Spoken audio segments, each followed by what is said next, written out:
Hi everyone, my name is Jacob Reed and welcome back to my channel. Today I'm going to be talking about A Fistful of Dollars, which is the full successful movie by Sergio Leone and it was released in 1964. Today I'm here with Allison McGraw. Do you want to introduce yourself? Help me, Jacob Reed has trapped me in his basement and he's forcing me to watch spaghetti westerns with him. Thanks for coming on. So this is the movie. This is the movie that made Clint Eastwood famous.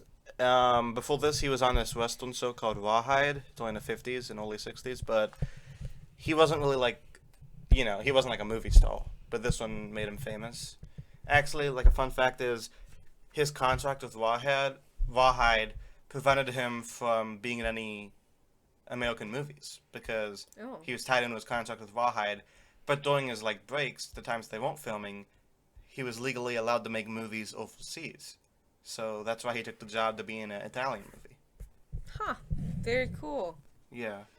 So This is my first Italian western movie I've ever seen, so. yeah, Unless you count the ones from Once Upon a Time in Hollywood, the fake ones. the fake ones.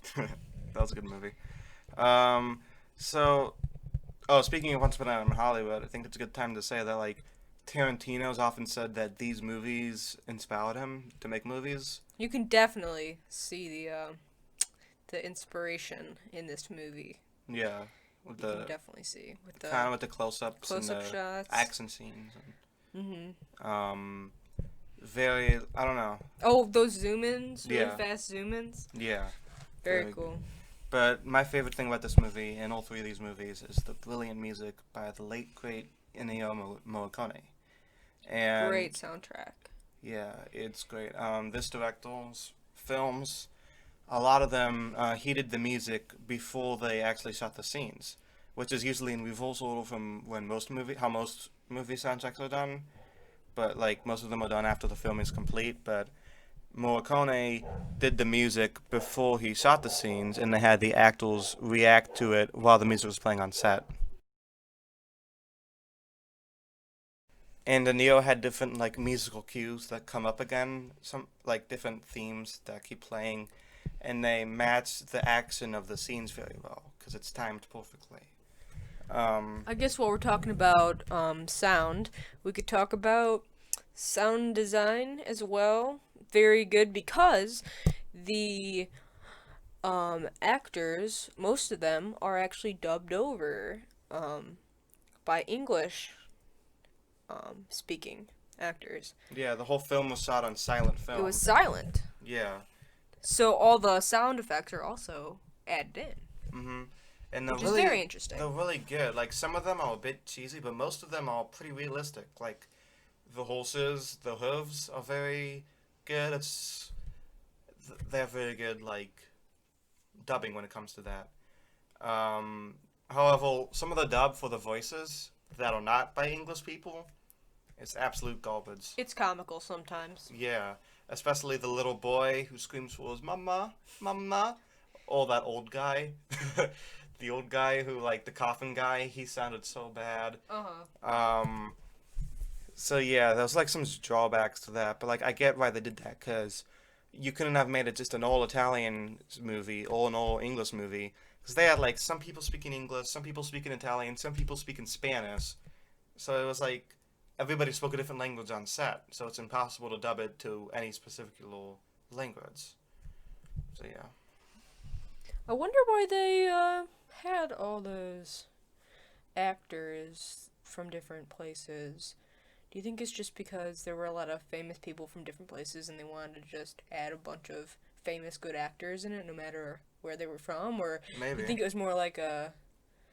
I don't know. Never mind. I I don't know. mean, Because usually you don't Italy. see that, right? Or do Yeah. you? Well, Usually it would be like all Italian people in a spaghetti western, right? And maybe an well, American hero. Isn't that usually what it is? Or am I. usually. I don't know. Maybe. Maybe it's just that like Italy is really close to Spain, I gotcha. so they kind of had actors from Spain. I haven't And really watched many westerns, so I really don't know. yeah, I haven't really watched any besides these three, like the three Eastwood ones. Um, so I'm not really so know that one. But moving on past the dubbing and everything, this film's known for its iconic opening titles, which are actually like Very iconic. very iconic. They're like kind of red shadows of the main characters during the action scenes, and I just love the music during it, and I love like the gunshot sound effect. It kind of goes to the beat of the song. I thought that was pretty cool. Um, Something in this movie that I really liked was the good landscape scenes. They have like really wide landscape scenes in the movie. Lots of mountains, deserts, even like one scene with a river. I thought it was really good. Um, so the film begins with like this bad guy shouting at a kid and shooting at him and beating him up, very very violent. And spaghetti westerns are notable for having more violent and darker themes than American ones, as well as more really great characters. And this full scene in the movie really exemplifies that because it kind of prepares you for the violence of the rest of the movie. What do you think about that? Oh, in the beginning where he kills like 4 people. No, no, like the very full scene when that guy is like beating up that little kid. Oh, I gotcha. Yeah, it kind of does prepare you for a more brutal movie.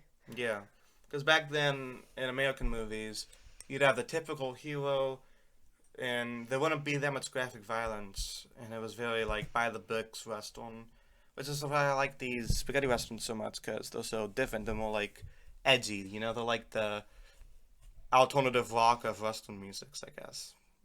I don't know. That sounds stupid, but you know what I mean. So Clint like enters a shady town. Oh, for the purpose of this video, since he has no name, he's the man with no name. I'm just gonna call him Clint. So just so we don't get confused. Clint enters like a shady town where everybody's staring at him through windows. So we know that this town's up to no good right at the beginning of the movie, because we know that like something's up. Because why would they all be reacting to him like this? I don't know. Classic bad person comes to a place where he's not welcome, right? Yeah, just like Gary. Just kidding. Um, okay, so that was a bad joke. Moving on, the actor Clint Eastwood actually hated smoking cigars, but it was his idea to do it because smoking cigars made him angry and aggravated, which added to his character. Oh, really? That's Yeah. really interesting. That's another reason why he looked pissed off all the time, because the actor Clint Eastwood hated smoking cigars. They left a foul taste in his mouth and stuff. But Why couldn't they just fill the cigars with I don't know, how Fake cigars cigars? work. Yeah, but couldn't they just be fake? Well, He he wanted insisted to- on it because he wanted it to make him more okay. pissed He off. wanted to be the actual character. Yeah. So I always thought like these films, to me, were structured more as a mobster movie than a western. Because you got like both families or whatever, both. Yeah. Yeah, and they're kind of fighting each other, and man, like Clint's not welcome because it's not his side of town, and I don't know. It just comes off as a mobster movie, which is also like why it's more violent than normal westerns. So like you said at the beginning of the movie, when he goes and the goons are like shooting at him, when he rides his horse into town. Guy's making a casket for him. But he's like, nope, or we're going to need 3 caskets for these guys. Yeah, and he does this cool little stunt where he like grabs the lamppost and like does a little flip. Oh, that is cool. That is cool. They're shooting at him, and then he gets off the horse. That's Yeah. really cool. And he stands down the goons because he has a bounty from this guy he met. And he does the signature fast draw and like shoots all 4 of them. Uh-huh. And then he's like, my mistake, 4 coffins. That's a good line. I like that Yeah. one. It's just like the perfect way to introduce this character because, you know, he's kind of dark, mysterious, really good with a gun, kind of has those sarcastic lines. It's pretty much the essence of him. He's not that complicated, but, you know, he's likable, so. I like the large set piece they had with the horses and the carriages in the desert. And there was like this big gunfight between the 2 rival gangs in front of the river. It was very impressive visually. I mean, it's hilarious too sometimes because like right before they die, they like really dramatically like fall over. Yeah. That's like a lot of old. Reminds me of like classic Yeah. Doctor Who when they fell to the ground, like, no. It's just kind of funny how dramatic it is. Yeah. But like considering the low budget for this movie, it was like extremely low for movie 1. it looked good because they relied more on practical effects and landscapes, which is something a lot of model movies don't take advantage of that much. Mm-hmm. A lot of them use a lot of green screens and stuff. So Clint meets this woman who's married to the head of the gangster movie, and he kind of like manipulates her throughout the movie in a way, but not really. I don't know. But I like the shot where she's in her bedroom and she thinks he's alone, and she goes to Oh turn yeah, and off he the grabs her light. hand. Yeah. Yeah, and he grabs her hand. I don't know. That's just a cool shot. I don't know. Sergio Leone's films are known for the close-ups on the actors. Now American films have that, but his movies are different from American movies' close-ups because they aren't necessarily showing the actors' reactions to the lines of dialogue, but to either the situations they find themselves in or them reacting to nothing. They show a lot of close-ups on their faces. There's also a lot of close-ups on like boots, on gun barrels, right? There's Yeah, other, yeah, but yeah, the faces are definitely like that's his signature. it's a signature. Um, like I said earlier, like that little kid's voice in the dub is so bad. Um, Would you would you say that it kind of ruins the movie for you or like breaks the movie for you sometimes when um, because like almost everyone but Clint Eastwood stopped. Do you think it kind of like it kind of breaks it a for little me. bit? Like it's easy to move past it with the adults, but with this kid, Mm-hmm. he's obviously not voiced by a kid. Like when he's like "mama, mama," it doesn't sound like a kid. It sounds like a 30-year-old. So I don't. It just sounds bad. Like I can't take it seriously in those scenes. I could suspend my disbelief, like I said, when it's adults, because I could just like not look at them. It kind of sounds similar when I just don't look at the mouths. But that kid is just so bad. It's like the worst part of the movie for me. It's fucking kid. Okay. Kid actors, anyways. I don't think there's really anything good about. Anyways, Well, okay. there's some good kid actors, but for this at least, no, there wasn't. But I do like the scene where the mother's seeing the kid again after being held captive because Oh they exchanged the yeah, hostages. that's when there's like a zoom in. Mm-hmm. Mm-hmm.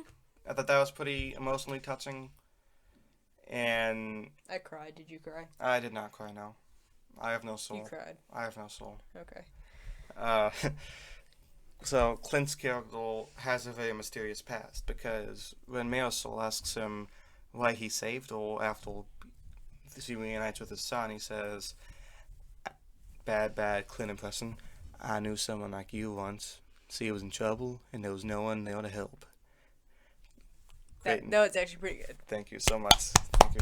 Yes, I'm also clapping as well because I'm a Clap narcissist. for Jake. If I'm a you're on, narciss- I'm a clap for Jacob narcissist. Reed. I'm a narcissist. Clap for Jacob Reed. But anyway, that line hints at a dark backstory for Clint, which I'm glad remains a mystery because I like not knowing much about this guy. I like having his past remain a mystery, even to the point where his name is a mystery. We don't really know what his real name is. The casket old guy calls him Joe, but that's just something he calls him because he doesn't know his name. It's kind of more of an alias. So like in these three movies, goes by a different alias, but he's still the same character. So not only do we not know about his past, we don't even know his name, which makes us emotionally distant to Clint, but at the same time, like Clint Eastwood, we are an outsider to this town. So it's as if he's us, in a way. That's a good way of looking at it. I like the trap that Clint sets on the gangsters by having them walk into a booby track. Oh, that's so cool. The big barrel. Yeah. Yeah, that's really cool. And it like runs them over and it's very over dramatic. Yeah, it's very It's kind of comical too because the barrel's like freaking huge. Yeah. Like I've never seen a barrel that big. Yeah, it's like a cartoon. Yeah. It was funny, but it was a cool scene. It's Like cool, how yeah. he tricked them. How yeah. I like when Clint set up an explosion to burn up the rifle gang's headquarters. He kind of like had the little rope and he set it off and it just kind of blew up. Yeah. And then there's like a climax, where the two gangs are fighting each other and a lot of them die. And I like the rapid, kind of chaotic camera movements. It reminds me of like a war drama, you know? Uh huh. Like not like as good as Saving Private Ryan's It's really camera fast movements, but paced. it's like really fast paced. Yeah, It reminds me of that a little bit. I like the final stand down between Clint and the surviving gang members. It's a very epic scene, and You know, like The Good, the Bad, and the Ugly, no spoilers, that one's like a very long scene. This one's a little bit shorter, it's only 3 minutes. But it consists of nothing but people staring at each other. But it's not boring because the music makes it so much more intense. Imagine being on the set as an actor and like acting the scene out while the music's playing. So freaking cool. That'd be so cool. It's like you're Yeah. in the movie. You're hearing the music while you're acting. I wish that was like that in real life. I Where there's like know. background music to whatever I'm doing at the Well, moment. sometimes I put on my earbuds and pretend like I'm in a movie. Oh, that's what I do. Yeah, I do that all the time. But like, it's not acceptable to do that in places like work or family get-togethers. So I just hum it to myself and hope nobody hears me hum. But on to the next one. So at the end, towards the end of the movie, Clint's having this stand down with them, like I said, and they keep shooting at him, and he doesn't. They don't get him, and they wonder why, like, how are we not getting him? Because he keeps saying, "Aim for the heart," and he's toying with them, because he has a big metal plate protecting his chest.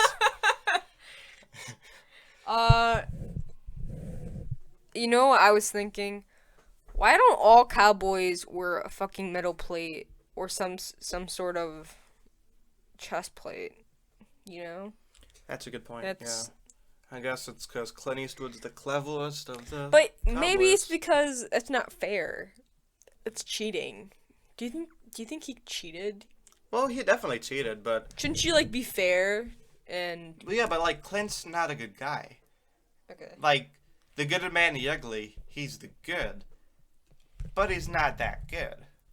He's morally questionable. He rarely wants to help other people. He's more concerned with his own bounty and trying to get his money. So he's more of like a vigilante in a way, but Okay. It was definitely a no shit moment when he took the metal plate off. It's like, Yeah. whoa! like I'm not surprised that he He's cheated. wearing armor. Yeah. That's why they didn't kill him. Uh-huh. How clever! How clever. How clever indeed. So like it makes sense why he cheated though, because he's not that good of a guy. He doesn't play by the rules.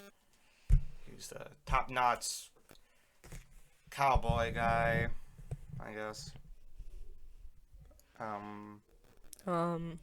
So basically, this movie is about Clint manipulating two gangs into killing each other. Clint takes care of the rest of them.